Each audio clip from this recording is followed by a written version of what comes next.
Hello everybody, today I want to talk with you about how you can update your HBO app in your smart TV LG smart TV. Now you need open your LG content store.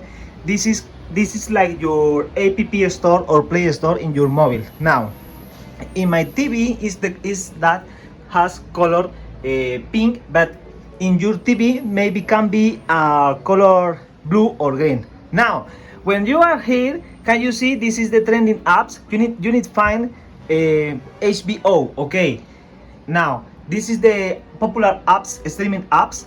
Can I see maybe HBO? No. Here Paramount, Crunchyroll, HBO. Okay, I find HBO app. If you don't find your app, can you open your search bar and write HBO? Now open this.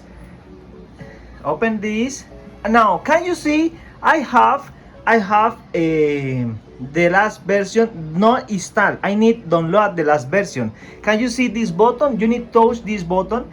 In my button say actualización in Spanish, but in your button say update. Touch here and wait. Touch here again and wait.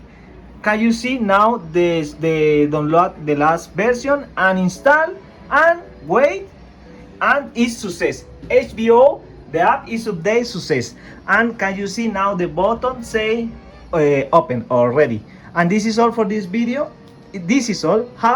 Sorry for my English, I know that is awful, but it's my best way for get more experience with my speak. Have a good day, see you later.